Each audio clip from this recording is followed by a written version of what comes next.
Welcome back to the channel, you guys. Hope you're having a great day today. In the studio, we've got one of the most hyped up brands around. This is a Firefly.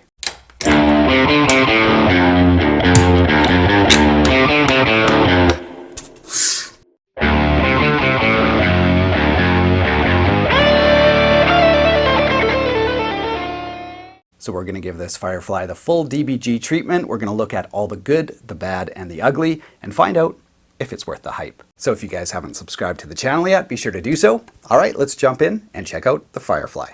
So surprisingly, or perhaps unsurprisingly, this guitar was nearly impossible to get my hands on. As I said at the beginning, the Firefly brand is super hyped, and as soon as any come in stock, they disappear. And they mostly sell on Amazon.com, and I'm in Canada, they will not ship a Firefly up to Canada for whatever reason. So even though you guys request, Darrell, please do a Firefly like all the time, it was really hard for me to get my hands on this. But I got to give a shout out to Philip. He wanted me to review one so bad, he actually sent one up from the States to me here. So I couldn't give this review to you guys without him. So thanks, man. Now, first things first, I gotta say, this is a really attractive guitar. I have to keep reminding myself, this is a $150 guitar. Look at the arch on the back. It's got a proper arch on the back and on the top. You know, in some ways banging out like a Tele clone or a Strat clone, you know, you can understand that, but a semi-hollow, this thing looks really nice. All right, as I mentioned, we're gonna look at the good, the bad, and the ugly because there is some of everything on this guitar. Number one, let's start with the good. So the price, it's absolutely insane. They all hover somewhere around $150, which makes them, like I said, very difficult to get because as soon as they come in stock, they get snapped up. So the price is not only good, it's fantastic. So the other good aspects of this guitar is, I think the design is nice. You might notice the horns are a little sharper than, you know, a traditional 335, but I still think it retains a very nice classic look. Love the blue burst. Obviously they come in different finishes, but I think this is very, very attractive. So design is good, price is insane, playability is actually really, really nice. Now there are a few issues here or there, but overall, you know, I could pick up this guitar and really enjoy it and not feel like it was a $150 guitar. You know, it plays really nice. I think it sounds nice as well. So overall design, really good. Now it's a maple body, a maple neck, and a rosewood fingerboard. So classic combination. So it plays good, it sounds good, it looks great, and it's priced fantastic. The hype must be real, right? Well, not quite so fast. And now let's look at the bad and just see how bad it is. Number one, the frets are all a little gritty. So they haven't been polished up from the factory, which means, you know, when you play or do vibrato, you're gonna feel the grittiness and hear the grittiness of your fingers. Now, the string should be removed and the frets polished up, or you can kind of just like polish it up by playing it in, simply by just like doing a lot of bends on each, you know, fret, and I don't know if you guys will be able to hear that, but yeah, a lot of grittiness, but you can kind of polish it in just by playing. You know, the string itself will kind of polish up the contact points, but really the string should be removed and polished. They didn't do that before they shipped it out. Number two, the fret ends show a lot of tooling marks. Now, if you were just to be handed this guitar and start playing, you might not notice it, but of course, you know, you guys know when I take pictures, I zoom in to show everything.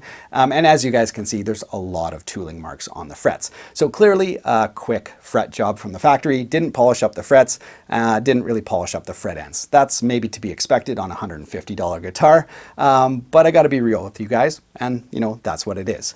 Now, the other main issue is the pickups were inconsistently or poorly potted, which means they're slightly microphonic. So I think they sound really good, but if you push them, they're gonna squeal with a lot of gain because, like I said, they were poorly potted, and you can literally hear your voice in the pickup. So they're definitely microphonic. Now I just wanted to quickly mention something to you guys. I know I don't say it often enough, but I just wanted to say you guys are literally the best, and I love you. Well, we can't put off the ugly any longer. Now, it doesn't have anything to do with playability, even though the frets are really gritty and maybe not as polished as we'd like. Playability is still really good. The notes don't choke out. They're just really, really gritty. I don't know if you guys can hear that. Anyway, we'll deal with that. But the notes don't choke out, so playability is actually fine. It has to do with, you know, the overall kind of smaller details on the guitar, mostly with the binding. So you'll notice a section here, kind of like the finish got weird on the binding and didn't kind of like, I don't know, overlap it properly, or the way the binding kind of terminates into like a joint, kind of just painted weird or finished weird. You know, something you might not expect to see on like a $300 to $500 guitar, or if you did, you might return it, right? But here, you know, there's just some of those finer details where there's discoloration, where, you know, the finish wasn't applied quite right or whatever. So some of those things are just a little ugly. Well, I think we better add one more category to our good and bad and ugly, and that is the fantastic, because there's a few things that are really awesome about this guitar. Number one, in terms of the overall design, we've got super minimal tilt back on the headstock. That means, you know, should it accidentally take a tumble, and it is maple too, it's going to be quite strong, you know, quite a bit stronger than, you know, the 17 degrees tilt back that you'll find on a Gibson. Number two, according to the specs, and when you zoom in and look at it, it really does look like a bone nut. We're talking about a bone nut on a $150 guitar. I mean, Fender didn't start adding bone nuts to their American series until they launched the professional series like 3 years ago. You know, for decades they didn't use a bone nut. Gibson, I don't think, still uses a bone nut. We've got a $150 guitar with a bone nut. That's absolutely fantastic. And other than that, we've got a headstock that for me is neither here nor there. It looks fine. Really basic tuning machines on the back, but the guitar does seem to hold tune. I think it's all down to that bone nut. We've got the trapezoid inlays, but not all of them are perfectly parallel. Some of them are a little bit, just slightly askew. But overall, you know, if you just look at it, you would never notice that until you look super close. Like from this distance, the guitar just looks classic, looks really, really nice. Hardware, yeah. Looks like a classic kind of Epiphone bridge with your slot head adjustments for height and the stop tailpiece, really nice. And then you've got 2 volumes and 2 tones. Again, yeah, looks really nice. They're dime size pots. I took a look inside. Yeah, and the switch, again, doesn't feel crazy good, but there's been no cutouts. There's been no static in the pots or anything like that. And the F-holes themselves actually look really good for a price, for a guitar in this price range. They're pretty clean. So I was really happy about that. And I finally got myself a scale so I can actually weigh these guitars. Let's check out what this thing weighs. It's jumping around a bit, but it looks like it's right about 6.97 pounds. So that's fantastic. All right, so now that we've taken a good look at this guitar, it's time to plug it in and test out some tones.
So here are my final thoughts on the Firefly. Now, is this guitar worth the hype? Well, in my experience, absolutely. This is a really cool guitar. For 150 bucks, absolutely blew me away. Now, one thing to note is with guitars like this, there's bound to be inconsistencies, things that mostly get rooted out when you go up to higher price tiers. So you might order one and you might be like, oh, this is a bit of a lemon. Or you might get one like mine where it's like, this is a pretty good guitar. There's some cosmetic things, but man, is it fun to play. Or perhaps you get one and you're like, oh my goodness, this thing is just killer. So, there's going to be some of those inconsistencies. Now, for the price, man, blown away for the price. 150 bucks in the US. Here in Canada, it would be about 200 bucks. But I have to look back at my own guitar history. Now, you guys know on the channel, I'm very fortunate. I literally play some of the best guitars on planet Earth. I'm super fortunate to be able to do that. But when I was growing up, we were not middle class. We were kind of like a low income family. We did not have a lot of money. And I'm putting myself, in those shoes and thinking about, if I got a guitar like this for 150 bucks or 200 bucks as a first instrument, I would have been doing backflips. I would have been blown away. I'd be like, I cannot believe this is my guitar. Or perhaps you're just looking for a backup guitar. If you're doing a talent show at school, or you're playing in church, or you're playing in a gig and you break a string, you're like, if I break a string, I'm screwed. I got nothing else. So as a backup guitar, or as a first semi-hollow or your first guitar, what a bargain. So those are my final thoughts on the Firefly. Big shout out to Philip. Thank you so much for sending this up. Obviously, I couldn't have got my hands on one otherwise, so thank you. If you guys want to support the channel, be sure to subscribe. Other than that, all my information, the tab store, Patreon, t-shirt store, all in the video description below. Have yourself a fantastic week. What's going on, you guys? I'm just hanging out here, talking through my pickups.